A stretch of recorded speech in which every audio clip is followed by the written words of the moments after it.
শুক্রবার মানেই আমার ঘুরতে যাওয়ার দিন। কাছে দূরে যেখানেই হোক আমার বের হয়ে পড়তে হবে।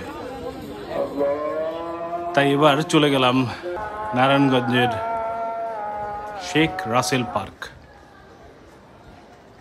ভালো জায়গা, এক কথায় আমার ভালো লেগেছে। যথেষ্ট গোছানো, এন্টারটেনমেন্টের যথেষ্ট স্কোপ আছে এখানে। তবে একটু ভিড় ছিল, যেহেতু শুক্রবার মনে হচ্ছিল নারায়ণগঞ্জের অর্ধেক মানুষই এখানে এসে পড়েছে। এটার লোকেশন হচ্ছে নারায়ণগঞ্জের চাষারা মোড় থেকে 10 মিনিট রিক্সায় গেলেই শেখ রাসেল পার্ক। ভাড়া নেবে 25 থেকে 30 টাকা।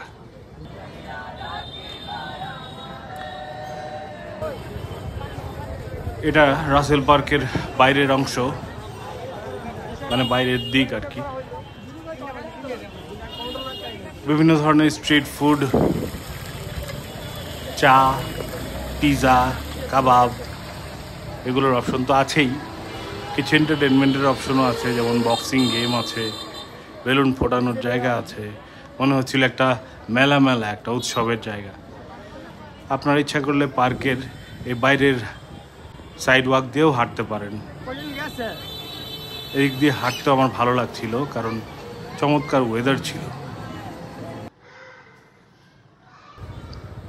কেউ কেউ দেখলাম মাছ ধরার চেষ্টা করছে বড়শি দিয়ে। মাছ কি এখানে ধরা পড়ে? মাছ ধরা না পড়লেও দামে কম মানে ভালো পিৎজা পেয়ে গেল।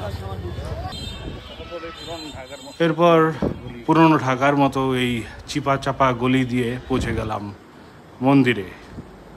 লক্ষ্মী মার কাছে প্রার্থনা করলাম যেন আমাকে আরও টাকা পয়সা ভরিয়ে দেয়, যাতে আরও ঘুরতে পারি, আরও জীবনটাকে এনজয় করতে পারি।